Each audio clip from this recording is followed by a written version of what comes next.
कुमार जी के नेतृत्व में 1996 से भारतीय जनता पार्टी आगे भी रहेगी।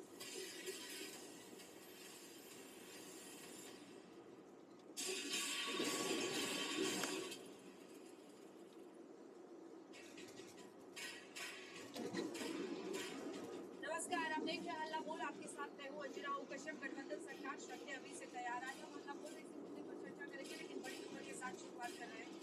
राहुल गांधी ने सरकार पर हमला किया है।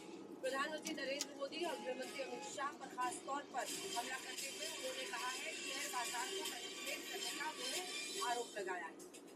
मोदी सरकार पर राहुल गांधी का एक बड़ा आरोप। कुछ देर पहले प्रेस कॉन्फ्रेंस में उन्होंने कहा शेयर बाजार को लेकर भ्रम फैलाया गया।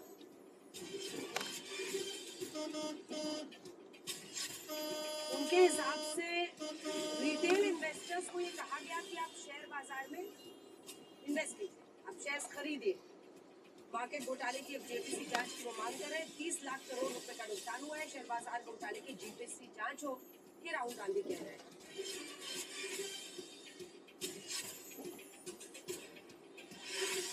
प्रधानमंत्री ने 2-3 बार 4 बार देश को कहा कि स्टॉक मार्केट तेजी से आगे बढ़ने जा रही है।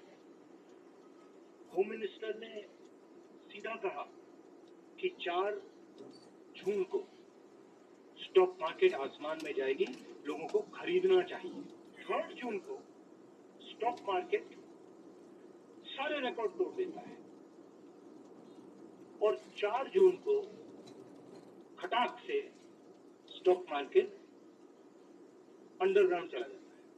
30 लाख करोड़ रुपए का लॉस होता है। किसका लॉस होता है? रिटेल इन्वेस्टर्स का लॉस होता है। तो ये जो आप देख रहे हैं, हिंदुस्तान की स्टॉक मार्केट की हिस्ट्री का सबसे बड़ा स्कैम है। हम जेपीसी चाहते हैं, हम इन्वेस्टिगेशन चाहते हैं और देश इसकी सच्चाई जानना चाहता है। तो राहुल गांधी ने कई सवाल पूछे। उनका ये कहना है कि इसकी सच्चाई सामने आनी चाहिए। एग्जिट पोल के जरिए जो नंबर्स दिखाए गए और जो शेयर मार्केट में रिटेल इन्वेस्टर्स आए, फिर मार्केट गिरा, 30 लाख करोड़ का नुकसान हुआ, जेपीसी जांच होनी चाहिए, इतिहास में सबसे बड़ा वो घोटाला है। राहुल गांधी ने कुछ देर पहले आरोप लगाया। आइए जल्दी से आपको अपनी एक रिपोर्ट दिखाते हैं जिसके जरिए हम आपको समझा देते हैं, क्योंकि मुख्य मुद्दा आज हमारी बहस का ये है कि सरकार तो बन रही है, प्रधानमंत्री नरेंद्र मोदी हैट्रिक भी लगा रहे हैं मोदी 3.0 में, लेकिन क्या जब गठबंधन के साथी, चाहे वो जेडीयू हो, टीडीपी है, इन सभी पार्टियों की शर्तें जो है वो हावी होती हुई दिखाई दे रही है। और ये भी आपको बताएंगे कि जो 3-4 बड़े मुद्दे हैं, जो कोर इश्यूज है बीजेपी के, चाहे उसमें मुस्लिम आरक्षण के खिलाफ उनकी बोली हो, चाहे यूनिफॉर्म सिविल कोड लाने की मांग हो, चाहे जो अन्य मुद्दे रहे हैं, वो हम सब आपको दिखाएंगे कि उस पर टीडीपी और जेडीयू का स्टैंड क्या है, क्या साथ चलेगी ये सरकार। लेकिन उससे पहले ये रिपोर्ट।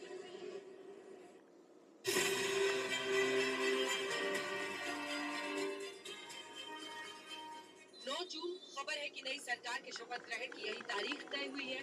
नरेंद्र मोदी एनडीए सरकार की अगुवाई करेंगे और तीसरी बार प्रधानमंत्री बनेंगे। लेकिन तस्वीर साफ हो इससे पहले गठबंधन के सबसे अहम सहयोगी के तौर पर उभरे नीतीश बाबू की पार्टी ने अग्निवीर योजना की समीक्षा का राग छेड़ दिया। देखिए, अग्निवीर योजना को में नए तरीके से सोचने की आवश्यकता है। जो सुरक्षा कर्मी थे, जो सेनाओं पे तैनात थे, उसके बाद जब अग्निवीर योजना आई तो एक बड़े तबके में असंतोष था। मेरा ऐसा भी मानना, उनके परिवारजनों ने भी चुनाव में विरोध जाहिर किया। लिहाजा इस पर नए तरीके से विचार विमर्श करने की आवश्यकता है। कौन क्या कहा है, विषय अब वो नहीं है। विषय अब ये है कि राष्ट्र मजबूती से बढ़ना चाहिए और एनडीए सामूहिक नेतृत्व की पार्टी है और सामूहिक नेतृत्व मिल बैठकर काम करती है। ये कोई परिवारवादी पार्टी नहीं। समान नागरिक संहिता बीजेपी का बड़ा एजेंडा रहा है। वहीं जेडीयू ने तो खुलकर कभी इसका समर्थन किया और ना ही विरोध। आज भी पार्टी उसी स्टैंड पर कायम है कि चर्चा होनी चाहिए। वहीं टीडीपी जब गठबंधन से बाहर थी तो विरोध कर रही थी, लेकिन अब कह रही है कि देश के लिए जो ठीक होगा उसी के साथ रहेंगे। हम लोग एनडीए के साथ हैं, पूरी मजबूती के साथ हैं और पूरी मजबूती के साथ एनडीए के साथ रहेंगे। बाकी इश्यूज में हम we are open for negotiation. In case देश का इंटरेस्ट में है तो हम बातचीत करके लार्जर इंटरेस्ट कंसिडरेशन करके जो अच्छा है वो करने के लिए हम तैयार हैं। अलग अलग मुद्दे हैं, अलग अलग पार्टियां हैं, अलग अलग स्टैंड है, तो बातें होंगी, सवाल भी उठेंगे। लेकिन दिलचस्प ये है कि यूपी में खराब प्रदर्शन के बाद बीजेपी में भीतरघात और गद्दारी की बातें भी होने लगी हैं। जिन लोगों ने मोदी जी के इस मुहिम में रोड़े अटकाए हैं, उनको जरूर चिन्हित करके ऊपर बात करूंगी। पूरे प्रदेश में कुछ गद्दारों ने गद्दारी की, वो आस्तीन के सांप बने, लेकिन इसकी समीक्षा पार्टी करेगी। हम कौन सी सीट कौन से कारण से हारे, और इसी में यदि किसी विधायक ने, किसी बड़े नेता ने, चाहे वो जिला स्तर का रहा हो चाहे अन्य स्तर का रहा हो, और किसी ने यह भीतरघात किया है, इसकी जांच जो है गहराई से होनी चाहिए।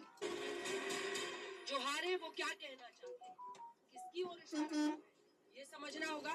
लेकिन सरकार में बैठे बीजेपी के लोग कह रहे हैं कि ओवर कॉन्फिडेंस ने बेहाल कर दिया। ये ओवर कॉन्फिडेंस था, ये महसूस करते थे कि हम तो जीत ही गए। और भी कई कारण हैं, लेकिन उसमें सबसे बड़ा कारण यही है कि अति आत्मविश्वास की वजह से ये हमको सीटें कम मिली। उत्तर प्रदेश की जनता ने मुद्दों पर वोट दिया और जनता के मुद्दों पर चुनाव हुआ। जनता ने अपने मुद्दों पे मतदान किया और भारतीय जनता पार्टी की बड़ी हार उत्तर प्रदेश में हुई है।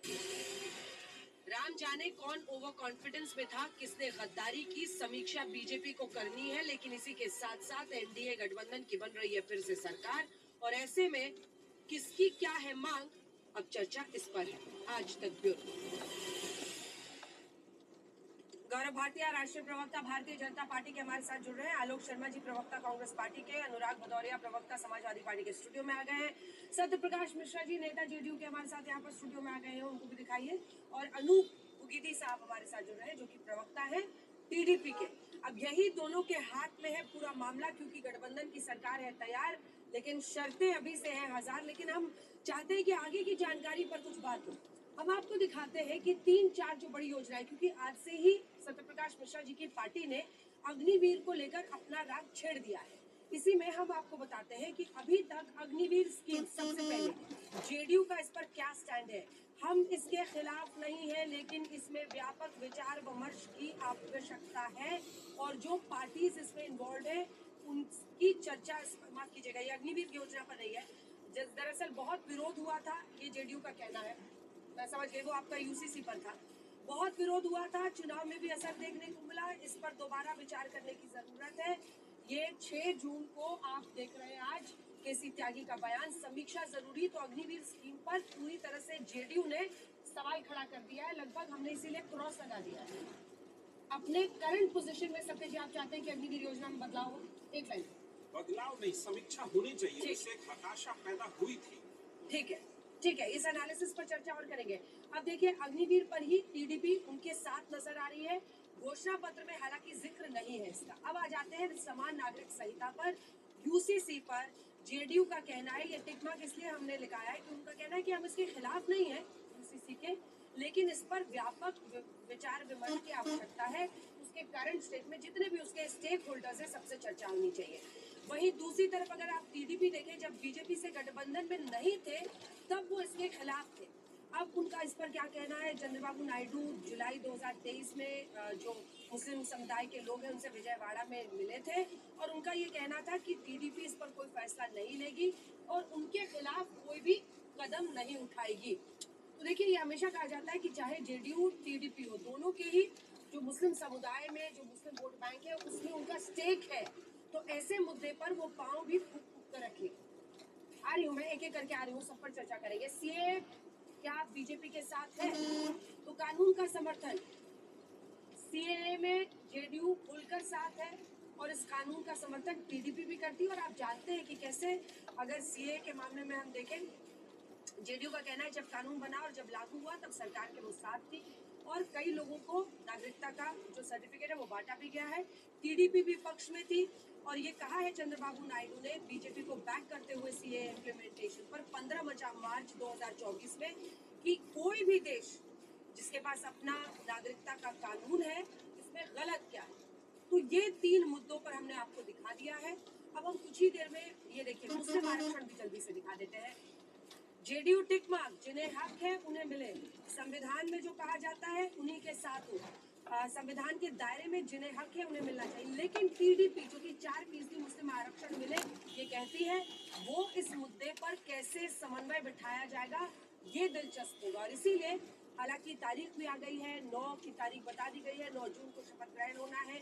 मोदी 3.0 की शुरुआत होगी। कैबिनेट के तमाम मंत्री भी, जो सहयोगी दल है उनके भी मंत्री शपथ लेने वाले हैं। लेकिन अब वक्त है जब हम जल्दी से आपको तमाम मेहमानों से मिलाते हुए चर्चा की शुरुआत करते हैं। फिर अयोध्या को भी डिकोड करेंगे, क्योंकि बीजेपी के लिए सबसे बड़ा झटका यही है कि फैजाबाद सीट वो हार गए हैं राम मंदिर के निर्माण और भव्य जो उद्घाटन वहां पर हुआ था उस समारोह के बाद। कई असेंबली सीट्स में हारे हैं, अयोध्या शहर में जीते हैं। लेकिन इसका मतलब क्या है, इसको भी जरा समझेंगे। क्या कमंडल की राजनीति पर पूरी तरह से जनता ने वोट बैंक के नजरिए से ताला लगा दिया है? इन सब पर चर्चा करेंगे। लेकिन गौरव भाटिया जी, देखिए बहुत इश्यूज पर, आपके जो कोर इश्यूज है उस पर खास तौर पर मुस्लिम आरक्षण हो, खास तौर पर समान नागरिक संहिता हो, और अग्निवीर और मुस्लिम आरक्षण, ये दोनों पर खुल के आपके मतभेद हैं। और केसी त्यागी ने अभी से ही उस पर अपना सुर छेड़ दिया है।